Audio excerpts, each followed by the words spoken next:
God, if you are there, why do you not say anything?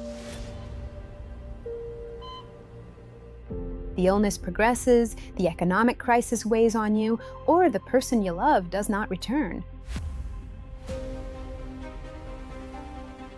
Sometimes, what really breaks us is not the problem itself, but the apparent inaction of the one who has the power to solve it. Why is it that you have forsaken me? My God, why have you forsaken me? Friday afternoon was a time of absolute silence, but on Sunday, the tomb was empty at dawn. Remember this: silence does not have the final word.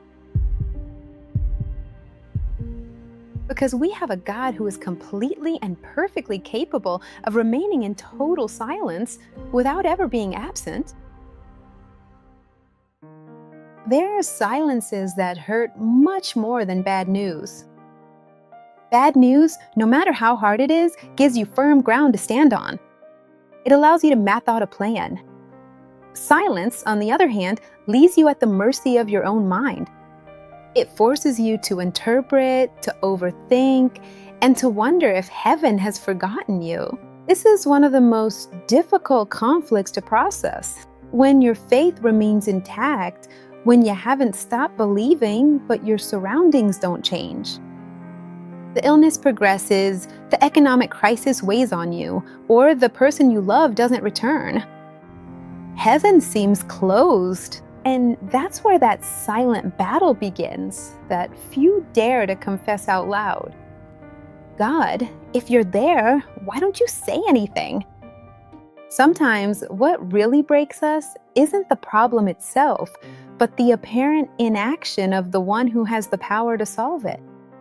Faith stops being a comforting theory and becomes a dark room where you keep breathing, but you no longer understand the map. The first scenario where we experience this is unexpected pain. I'm not talking about everyday setbacks, but about those events that strike life: a diagnosis, a breakup, an irreversible loss. The complexity of these situations isn't just the physical or emotional suffering, but the absence of an immediate explanation. The story of Job is the perfect reflection of this wear and tear. He wasn't a fictional character immune to pain. He was a real man with an orderly, upright life and a deep sense of transcendence. Overnight, his reality collapses. He loses his assets, his children, and his health. But if we read carefully, what destabilizes Job isn't the material loss, but the loss of meaning. When we suffer and understand why, the pain is tolerable. But when suffering lacks logic, the mind activates a defense mechanism. It starts looking for someone to blame. We review the past, look for mistakes, and self-sabotage, trying to decipher God's silence. To make matters worse, the environment rarely helped. Job's friends started off well, accompanying him in a respectful silence for 7 days. The problem started when they opened their mouth. Not knowing how to sustain the mystery of suffering, they tried to find a reason for it. Their conclusion was quick and very reductionist. You must have done something. That doesn't punish without a reason.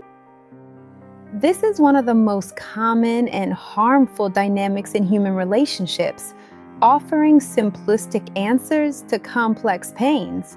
Many people prefer to blame the victim rather than accept the uncomfortable truth that difficult things also happen to good people. They need quick explanations to protect their own fantasy of control and convince themselves that something like that will never happen to them. The fascinating thing is that Job doesn't stay silent or pretend to have a false peace. He confronts, questions, and exposes his frustration. In the Bible, we see that God never condemns him for doubting or for feeling broken. On the contrary, he validates his honesty without masks. God's silence in this story should not be interpreted as abandonment, but as his silent way of keeping you standing. We usually demand a detailed map of the future to calm our anxiety. However, when God finally intervenes, he doesn't give Job a list of reasons.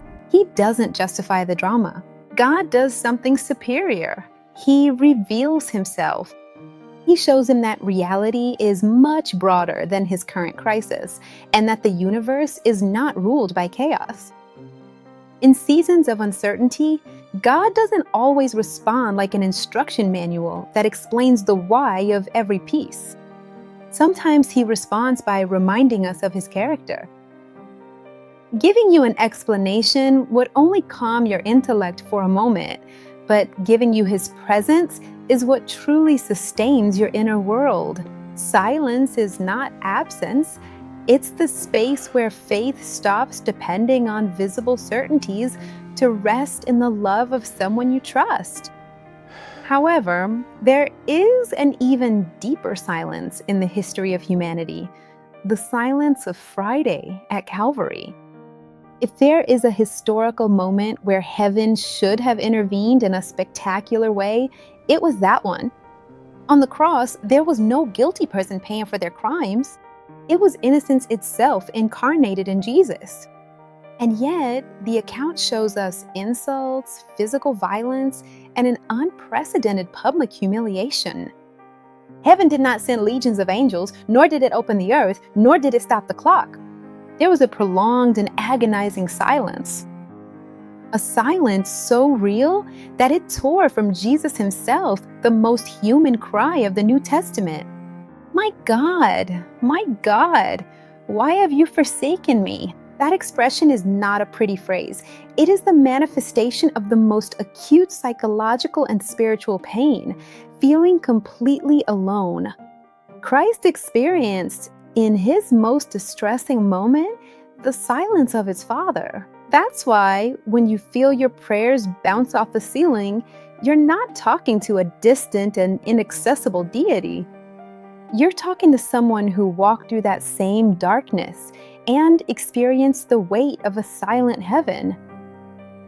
While everyone thought the silence of the cross was synonymous with defeat, behind the scenes, the plan for redemption was unfolding.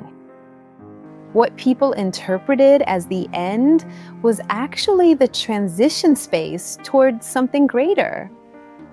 The cross shows us that God doesn't rescue us from pain from the comfort of heaven. He enters into our pain, inhabits our silence, and fills with life everything that seemed hopeless. If today you find yourself in a season where questions outweigh answers and where uncertainty takes your breath away, remember this: silence doesn't have the last word. In the chronology of faith, Friday afternoon was one of absolute silence and apparent defeat.